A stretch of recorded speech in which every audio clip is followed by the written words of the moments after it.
Oh, there we are. That's Jed and I over there. You're probably wondering what we're going to talk about today, and that is part of it. I can do that at the library, and we're basically talking about, maybe it says it's going forward. Looks like it's going to be old-fashioned way today. All right, so we're a little bit about the effects of the digital revolution on the library. When we talk about that, historically, academic libraries, well, all libraries really, but academic libraries in particular, store lots of stuff, texts, cultural items of all kinds, and make it available. So it's not just storing it, but also making it available to people so they can do research or learn and things like that. Now, currently, just going slow. There we go. The digital revolution, in some regards, has not made a big difference. We still collect all kinds of things, lots of objects, texts. The big difference is that many of them, well, the vast majority of the text especially, are born digital, and even the cultural objects are starting to become generated digitally first. So we still collect those. We still make sure that people can get in touch with them. So what are we talking about? That's a quick background, but we're trying to find ways to, I'd say, stay relevant, because it's always relevant to have a lot of history and things like that. But there's a lot of concern about what's the role of the library going forward. Here's a stack of books that is on my desk in my office. There's just a quick shot of one folder in my thing of, as far back as 2001, they're saying the deserted library. Nobody's going to go to the library anymore. Google has it all.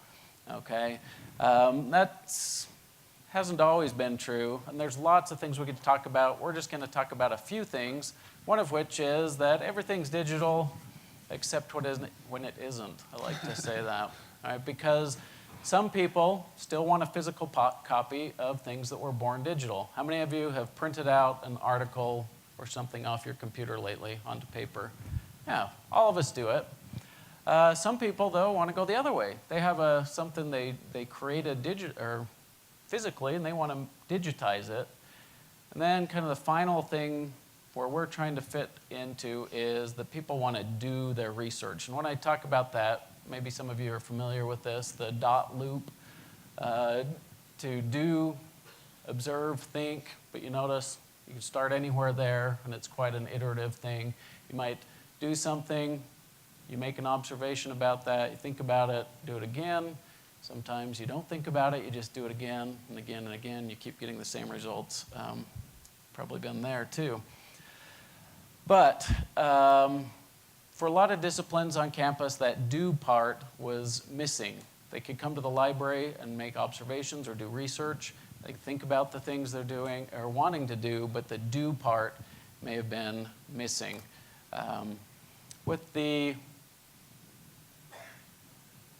advent of 3D printers, really not, I'm jumping ahead there, but methods of digital prototyping. We've got a lot of software, things that you can make and build, all sorts of things in software before you ever have to make it in real life, like this kit here.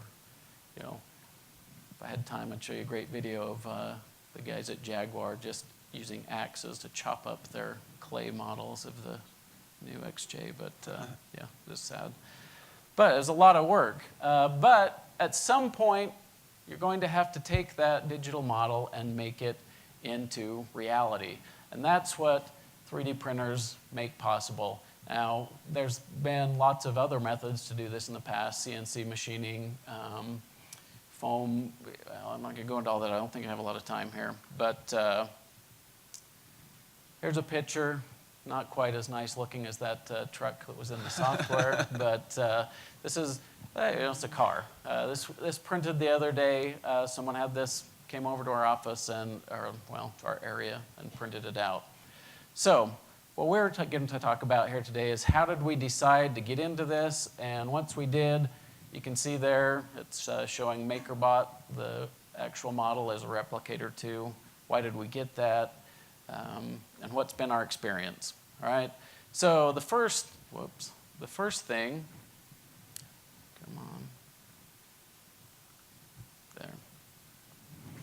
I think 3D printing hype has resulted in a lot of inexpensive models. That's a relative term. There's lots of nice 3D printers that have been around for quite a while if you're willing to spend $20 to $150 or more $1,000. When we talk inexpensive, initially a few years ago that was under $10,000. Now it's under $2,000. You can get a pretty good 3D printer. In their rush to get something out there, there's also a lot of truly cheap models. They may not even be that much less money, but they're quite cheap. But the other good part is things are getting better at an amazing pace. But it's not there yet. About a year and a half, maybe 2 years ago, we got our first 3D printer. It was a Solidoodle 2. I put the Pro in print there quotes because there wasn't a lot professional about this little thing. But you can see it printed out a nice TARDIS there. Actually, I think that's right there. We printed one. That must have been their sample thing. We have a bunch of models up here if you're interested. I don't know if we got time to pass it around. We'll put them out there. Why did we get this model? Basically, it was so cheap that nobody had to write a grant proposal. We just could kind of pick it up and start to work with it. And the key term there was work. The students our staff spent a lot of hours messing around with it, trying to get good results out of it. This is just an example of most of the time you'd have to go in here, and this isn't even all of them. That's a portion of the file and all the little settings that have to go there.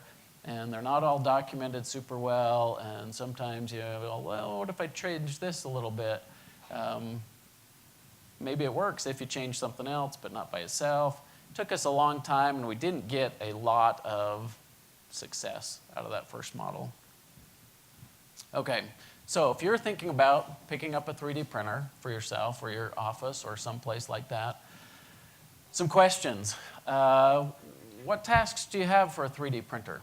Okay, you may have some great tasks, but that's the next couple slides. Really, it's all about the software, okay? There's only so many TARDISes you can print off, so many Clone Wars Stormtroopers or whatever that are out there on the free-to-download sites, which generally give you a virus in the process. But if you have something to do, then are you willing to learn the software that you need to go ahead and do that? Or do you already know it? Almost any of the Autodesk software that we have a site license for here on campus work. Even the ones that we don't have aren't covered in our site license, like Maya. If you are a faculty or student, you can get a 3-year license for free just signing up for their educational program. If you're going to have students or your staff use it primarily, do you have something in place to try and make sure that the knowledge they gather gets passed on? That's something. We had one student that was really interested. They spent a really lot of time figuring it out, and the rest of us thought we knew what was going on until he left, and we didn't know what was going on. How will you maintain it? As these things, they follow kind of well, they're just like every other printer out there, HP or whatever. They give you the printer relatively cheap, but they mark up the materials that go in there hundreds of percents to give it to you in a spool. Time's up. All right. Well, wow. That went really fast. Okay.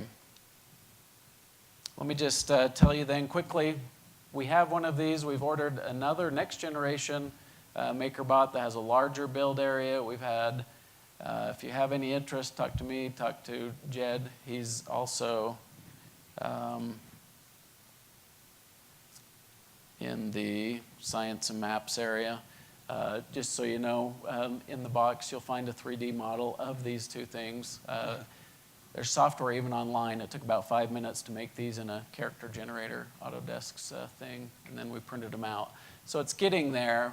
It is still a lot of work, and that's why we offer it to students and allow, especially the non-engineering students, to have an opportunity to have access to this kind of technology here on campus.